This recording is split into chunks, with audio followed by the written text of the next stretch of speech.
En las últimas décadas, los científicos por el mundo han realizado descubrimientos que claramente muestran que un diseñador inteligente es el responsable de la creación del universo.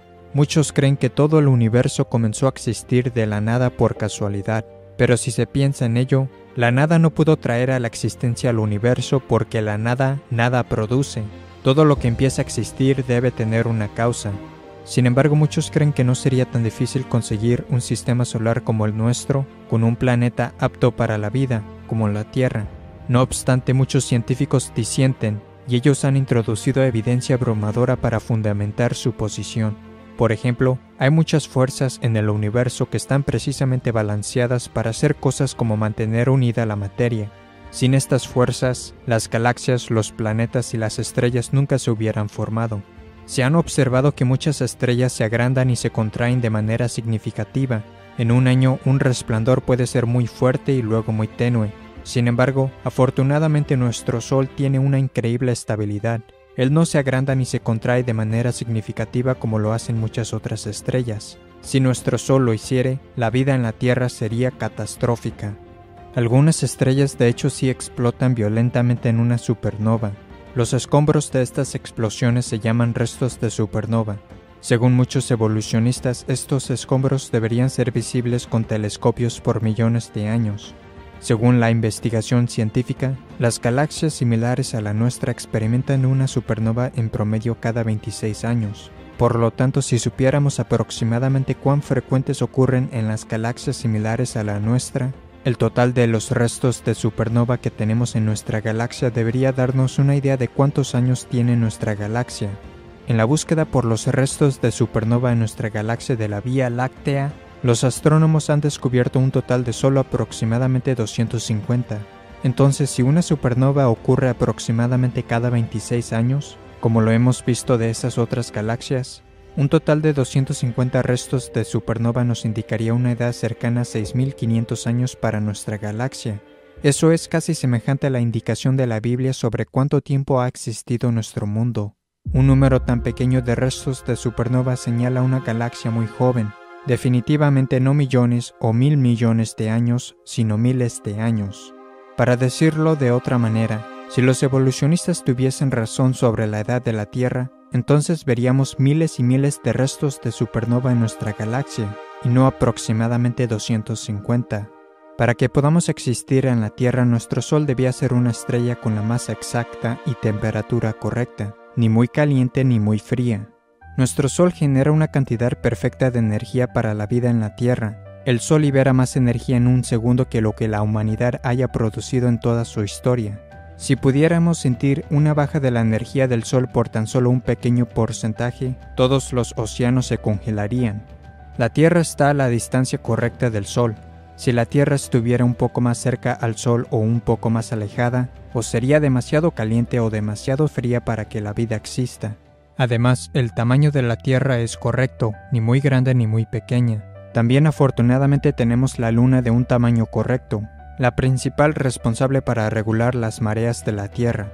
Estos son solo unos pocos ejemplos de una lista larga de factores que necesitan ser justamente los correctos, ambos a nivel cósmico y a nivel local de la Tierra, para tener una Tierra que pueda sustentar la vida. En muchos casos, si se alteran incluso levemente estos factores precisamente equilibrados, la vida sería imposible en la Tierra. Muchas formas diferentes de vida en la Tierra son completamente dependientes entre sí. Ejemplos de ello serían los insectos y las plantas, tales como las abejas y las plantas con polen. Si las plantas o las abejas evolucionaran una antes que la otra, ellas nunca hubieran sobrevivido. Por lo tanto, las dos tuvieron que comenzar a existir al mismo tiempo. Las cuencas oceánicas y la atmósfera de la Tierra tienen justamente la correcta y equilibrada mezcla de gases. Si estos gases cambiaran de cualquier manera, la vida animal y vegetal en la Tierra moriría. Los evolucionistas no tienen ninguna explicación del por qué la Tierra, a diferencia de otros planetas, tiene una increíble cantidad de agua. También tenemos un planeta que es rico en oxígeno. Si nuestro actual nivel de oxígeno de 21% fuera unos porcentajes más, nuestra atmósfera podría llegar a ser totalmente inestable y explosiva. La Tierra tiene un campo magnético, sin el cual el viento solar arrasaría nuestra atmósfera. La atmósfera de la Tierra bloquea la luz solar dañina, mientras que al mismo tiempo permite la luz que es útil para la vida.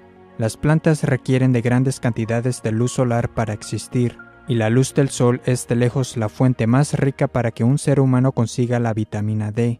Cuando la luz solar toca la piel, el cuerpo produce la vitamina D.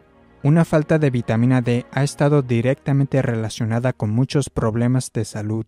También ocurre que la atmósfera de la Tierra es transparente. La conveniencia de esto es que nos permite ver a los otros planetas, estrellas y cosas tales como los eclipses. Un eclipse solar total solo es posible porque el Sol es 400 veces más grande que la Luna y está aproximadamente 400 veces más lejos de la Tierra. El resultado es que durante un eclipse solar total visto desde la Tierra, el Sol y la Luna se ven del mismo tamaño, creando una coincidencia perfecta. Y a estos eclipses totales de Sol se debe el que hayamos podido hacer descubrimientos científicos que de otro modo nunca se podrían haber hecho. Los evolucionistas creen que el Sol, la Tierra y la Luna se formaron cuando nuestro sistema solar empezó a existir aproximadamente hace 4,5 mil millones de años, pero cada año la Luna se está alejando más y más de la Tierra, por lo que si la Luna estuviese demasiado lejos o muy cerca de la Tierra en el momento en que los humanos existieron, los observadores en la Tierra nunca hubieran visto el evento de un eclipse total de Sol. Por tanto, según los evolucionistas, el espectáculo increíble de un eclipse total de Sol solo podría ser visto en un breve periodo de tiempo en la existencia del sistema solar. ¿No es interesante que la humanidad haya comenzado a existir en la Tierra durante el mismo periodo de tiempo cuando podemos presenciar el evento de un eclipse total de Sol? Otro problema mayor para los evolucionistas es que la Luna habría estado demasiado cerca de la Tierra en el pasado. De hecho, la Luna habría estado tan cerca que habría golpeado la Tierra en mucho menos tiempo que hace 4,5 mil millones de años. Los evolucionistas afirman que nuestro sistema solar surgió de una nube de un remolino de polvo. Por lo tanto, la composición de los distintos planetas y su temperatura deberían ser similares entre sí, pero no lo son. Aquellos que adhieren a la teoría del Big Bang en realidad creen que toda la materia en el universo estaba originalmente concentrada en algo más pequeño que la cabeza de un alfiler. Luego explotó, se expandió y salió el sistema ordenado de cosas que vemos hoy. Sin embargo, hay grandes problemas con la teoría del Big Bang. En primer lugar, si toda la masa del universo está concentrada en algo mucho más pequeño que la cabeza de un alfiler, entonces habría tanta gravedad en ella de modo que nada se escaparía. En segundo lugar, las explosiones no producen el orden, sino que lo destruyen, por lo que sería imposible que de una explosión surgiera un sinnúmero de cosas ordenadas. Otra dificultad es que si del Big Bang estalló todo, los planetas y las lunas deberían girar en la misma dirección en base a una ley llamada la conservación del momento angular, pero tenemos lunas y planetas girando hacia adelante y hacia atrás. Los evolucionistas estiman que los cometas tienen 1.000 millones de años. Los cometas a menudo chocan con los planetas y el Sol. También se les llama bolas de nieve sucia porque una parte significante de un cometa está hecho de hielo. Cuando los cometas viajan en el espacio y se mueven más cerca al Sol, ellos van perdiendo masa a la vez que se van quemando por el Sol. Por tanto, los cometas solo podrían durar quizás unos 10.000 años antes de que todos ellos se quemen. También otras cosas que pueden durar unos 10.000 años son el tejido blando, las células sanguíneas y el ADN. No obstante, todas estas cosas se han descubierto recientemente en huesos de dinosaurio. Esto muestra que los dinosaurios existieron hace miles de años, no hace 65 millones de años, como dicen los evolucionistas. Otro gran problema para los evolucionistas es el actual número de la población humana de la Tierra de 7,3 mil millones. ¿Cuánto tiempo se tardaría en ir desde 2 personas a 7,3 mil millones de humanos? En realidad no tomaría tanto tiempo. En la historia reciente, la tasa media de crecimiento anual alcanzó su marca más alta en 1963, con un 2,19%. En la actualidad, la población mundial está creciendo anualmente cerca de 1,14%. Pero si empezamos con 2 humanos, ¿cuánto tiempo tardaría en llegar a nuestros actuales 7,3 mil millones de humanos, utilizando, por ejemplo, una tasa de crecimiento anual de 2%? La respuesta es que tardaría unos 1.100 años. Como los evolucionistas creen que hemos estado en la Tierra significativamente más que 1.100 años, ¿por qué no tenemos un número mucho más elevado de personas en la Tierra?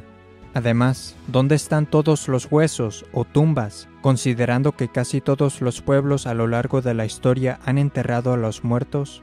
Algunos quizás puedan tratar de convencerse a sí mismos de que para conseguir un planeta muy especial como la Tierra, solo fue un accidente, que todo ocurrió exactamente de la manera correcta. Pero incluso si alguien creyera en esto, ¿cómo empezaría la vida en la Tierra cuando es un hecho ineludible que la vida no puede venir de la no vida? Todos los seres vivos en la Tierra se componen de células. Entonces, ¿cuáles son las posibilidades de que una primera célula pudiera haberse formado accidentalmente? Hace 150 años, cuando vivía Charles Darwin, la célula era considerada como una gota de gelatina microscópica, no sofisticada y simple.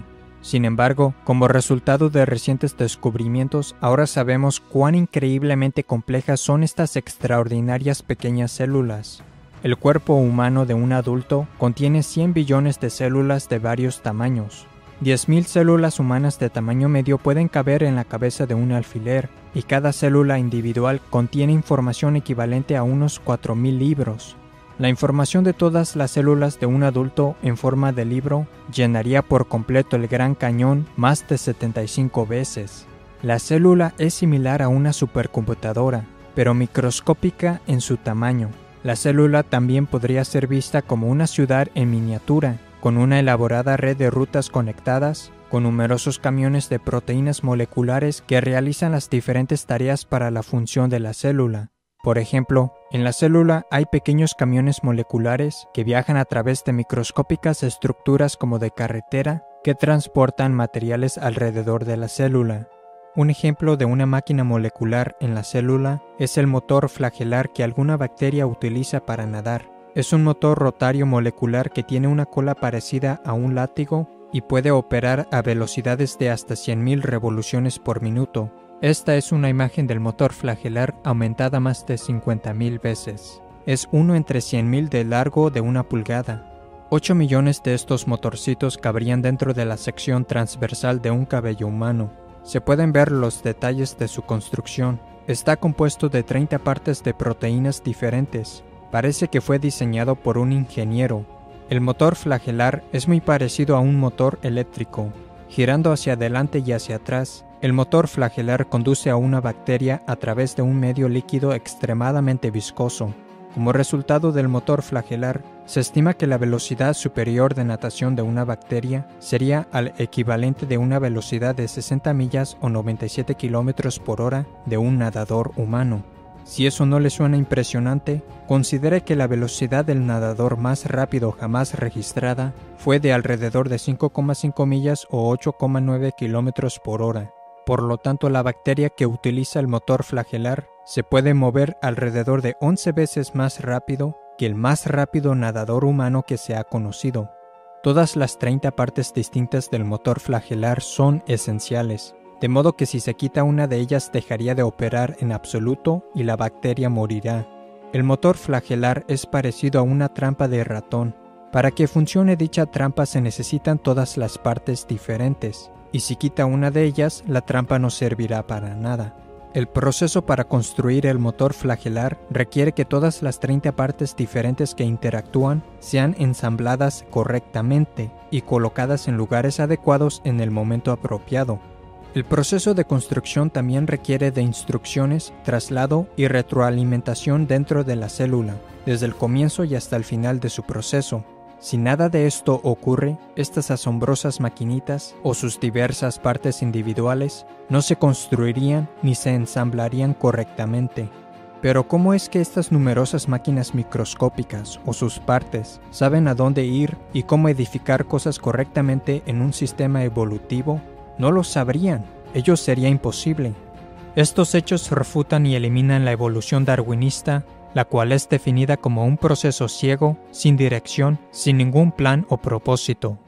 Las células se componen principalmente de proteínas. Una célula usa miles de diferentes variedades de proteínas. Para obtener la célula más simple, ello requiere por lo menos 600 moléculas de proteína diferentes. Las proteínas están hechas de aminoácidos. El funcionamiento de una sola proteína está hecho generalmente de una cadena de entre 50 a 1000 aminoácidos. Algunas proteínas requieren una cadena de miles de aminoácidos adecuadamente secuenciados. Cada vez que un nuevo aminoácido se une a una cadena, debe formar un enlace químico llamado enlace peptídico, con el fin de unirse con éxito a los otros aminoácidos en la cadena. Los aminoácidos zurdos y diestros se producen con aproximadamente la misma frecuencia, pero solo los aminoácidos zurdos pueden ser elegidos para la utilización en la cadena para crear una proteína. Los evolucionistas no tienen ninguna idea por qué las proteínas solo usan aminoácidos zurdos. Cada aminoácido en la cadena larga también debe ser aminoácido específico. Hay 20 clases diferentes de los cuales pueden ser elegidos y deben ser colocados en el orden correcto en la cadena para crear una proteína. Los aminoácidos están colocados en el orden exacto gracias a una molécula en la célula llamada ADN.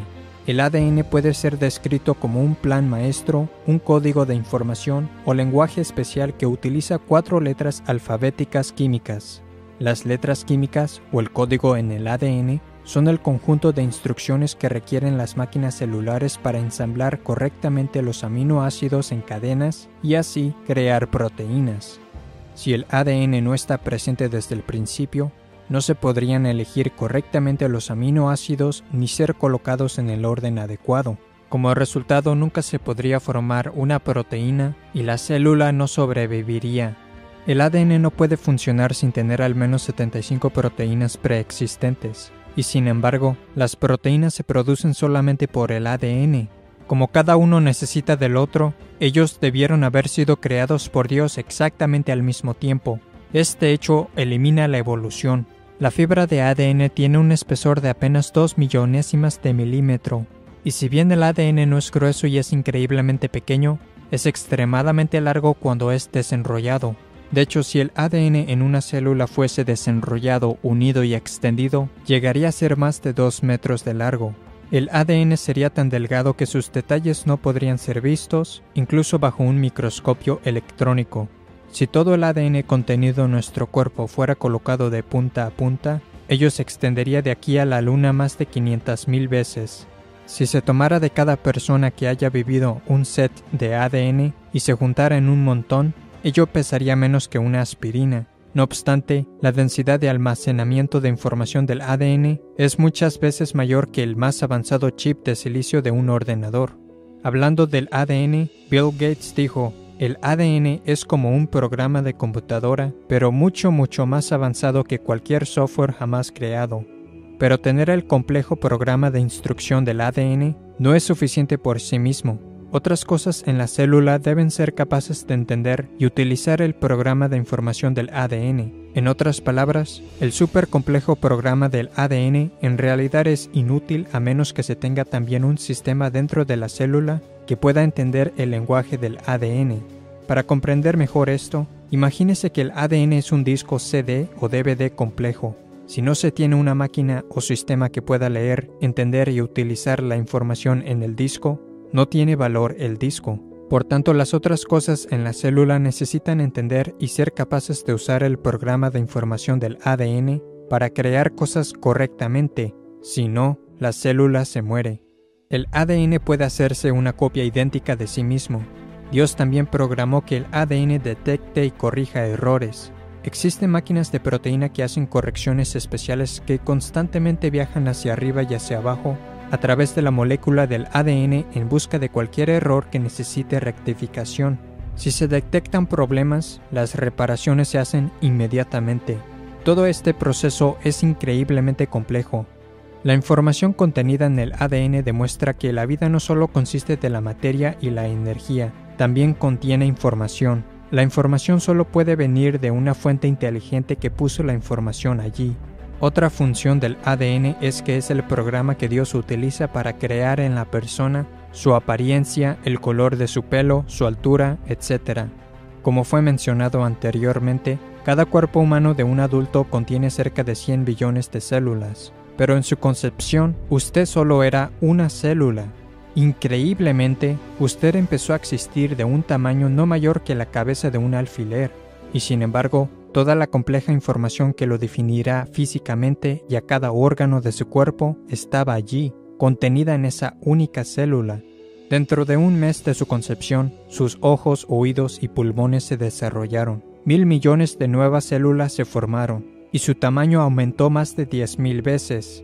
Poco después del primer mes, la velocidad con la que antes iba rápidamente creciendo se reduce dramáticamente. Si no lo hiciere y su velocidad de crecimiento se mantuviera igual, al nacer usted pesaría unas 3.000 libras o 1.360 kilogramos. A los 2 meses, usted mide tan solo unos 3 o 4 centímetros de largo, todavía lo suficientemente pequeño como para caber dentro de una cáscara de nuez. No hay ninguna explicación evolutiva para la increíble complejidad involucrada en la concepción y en el nacimiento, o siquiera una razón para la reproducción en sí. Los evolucionistas creen que los complejos sistemas reproductivos, radicalmente diferentes pero complementarios, de todas las diferentes clases de vida en la Tierra, se desarrollaron por casualidad, completa e independientemente al mismo tiempo. Solo una ligera forma incompatible en uno de los dos sistemas harían que ambos sistemas reproductivos fuesen inútiles, y la vida se extinguiría. Además, ¿cómo pudo ocurrir la reproducción en el principio si solo hubiera un varón sin una mujer? ¿Cómo ocurriría la reproducción sin los sistemas reproductivos o los órganos antes que, entre comillas, evolucionaran?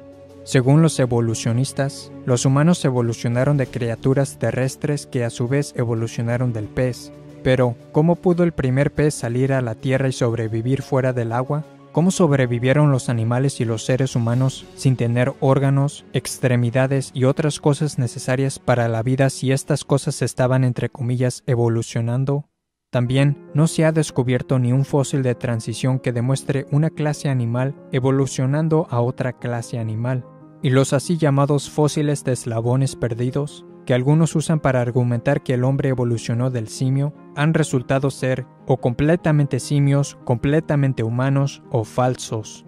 Los evolucionistas también no tienen explicación para la conciencia o para el origen del sistema inmune. Por ejemplo, los glóbulos blancos de la sangre atacan las bacterias malas en nuestro cuerpo. Los glóbulos blancos en realidad buscan y persiguen a las bacterias malas como en misiones de buscar y destruir. Para poder lograr esto deben tener la información programada que les permita distinguir entre amigos y enemigos. A menos que todo esto estuviera en su lugar y operando desde el comienzo de la vida, un requisito que excluye la evolución, la bacteria y otros agentes de enfermedad habrían ganado y no habríamos sobrevivido. Los evolucionistas no tienen ninguna explicación para el proceso extremadamente complejo, pero con precisión perfecta, que el cuerpo realiza para la coagulación de la sangre. Sería un desastre si la sangre no se coagulara en el momento adecuado o en el lugar apropiado. Si la sangre empezara a coagularse en el lugar indebido, por ejemplo en su pulmón o en su cerebro, usted podría morir. Si la sangre comenzara a coagularse después de perder mucha sangre o no cubriese toda la herida, usted podría morir. Si la coagulación de la sangre no se limitara nada más que a la herida, todo su sistema sanguíneo se solidificaría.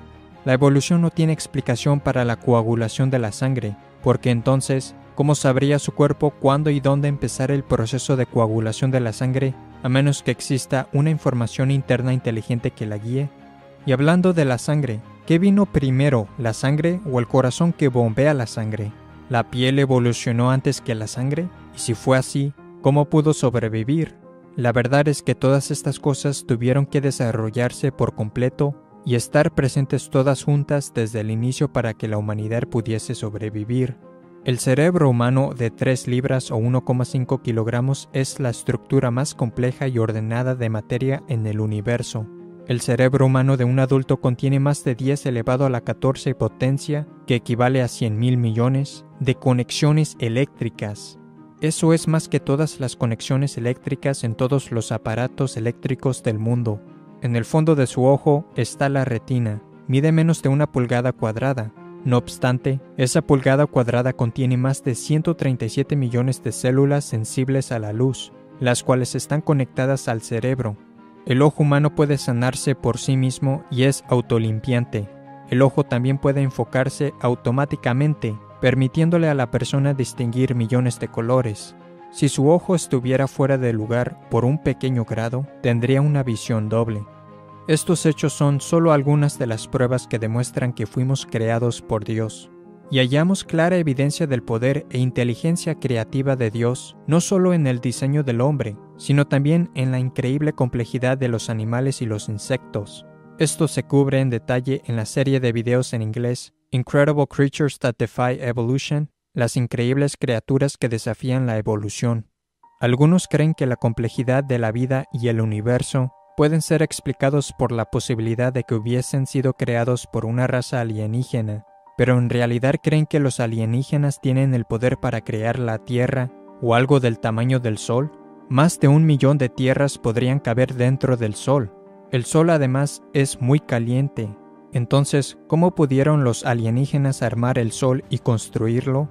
¿Cómo pudieron haberse acercado tanto al Sol cuando lo construían? ¿O cómo se alejarían de él lo suficientemente rápido sin morir al encenderlo? Las condiciones fuera de la Tierra en el espacio exterior son, según la evidencia, muy hostiles para que exista la vida. Por ejemplo, la exposición prolongada a los rayos cósmicos en el espacio exterior puede ser fatal. Las meras temperaturas extremas en el espacio exterior harían que casi toda forma de vida sea o demasiado caliente o muy fría. También hay gases tóxicos, radiación mortal, explosiones gigantescas, fuerzas gravitacionales extremas y la falta de ambientes adecuados y elementos químicos para que exista la vida. No obstante, un gran número de astrónomos creen que la vida evolucionó en la Tierra y que por tanto, según dicen, debió haber evolucionado en otros planetas en el espacio. Sin embargo, si esto fuera verdad, deberían existir muchas razas alienígenas en otros planetas más antiguas que la nuestra. Algunas de ellas serían mucho más avanzadas tecnológicamente que nosotros. Como resultado, ellas habrían enviado una señal de radio a través del espacio que luego captaríamos o nos habrían alcanzado con sus naves o robots. Pero nunca hemos encontrado nada de alienígenas, ni sus robots, ni sus naves, ni siquiera una pieza de sus naves. He aquí algunas características que se han reportado del vuelo de ovnis. Al volar, los ovnis a menudo cambian de tamaño, color o forma. Varios ovnis se funden en uno solo y un solo ovni inmediatamente cambia a numerosos ovnis. Muchos testigos de ovnis han descrito estos increíbles e instantáneos cambios en el tamaño y forma de los ovnis, diciendo que los ovnis parecían como si estuvieran vivos. Los ovnis a veces aparecen en fotografías, en otras veces no. La mayoría de los testigos de ovnis informan no haber visto siquiera un objeto o nave, sino una luz rara que se mueve en el cielo. Algunos ovnis aparecen y desaparecen repentinamente justo enfrente de las personas y también pasan a través de la Tierra o los objetos físicos. Este tipo de comportamiento significa que los ovnis no podrían ser del mundo material, sino que tendría que ser de algún tipo de fenómeno espiritual. Basado en la actividad observada de los ovnis, muchos de los mayores investigadores de ovnis en el mundo ya no creen que los ovnis puedan ser del mundo material. También la mayoría de los supuestos abducidos por ovnis solo pueden entre comillas recordar sus entre comillas experiencias después de ser puestos bajo hipnosis, demostrando que sus supuestas experiencias con alienígenas no eran reales.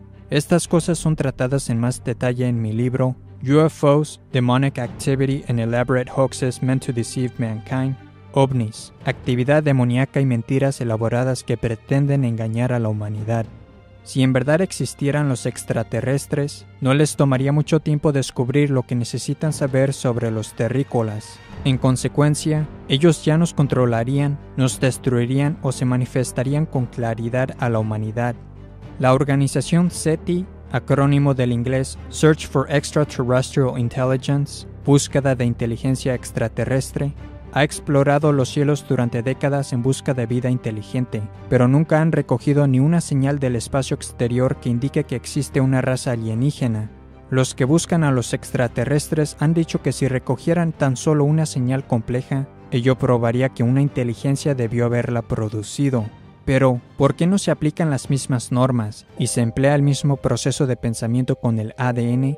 Si lo hicieran, se darían cuenta que la compleja información en el ADN demuestra que una inteligencia la puso allí, porque donde quiera que se encuentre información compleja, siempre se remonta a una inteligencia. Un libro que mejor refuta la teoría de la evolución desde todos los aspectos de la ciencia y que también presenta la evidencia científica de un diluvio universal es el libro inglés del Dr. Walt Brown, In the Beginning. Otro interesante DVD es Unlocking the Mystery of Life, la clave del misterio de la vida. Para otro video que discute la creación, véase mi video Creación y Milagros, versión abreviada.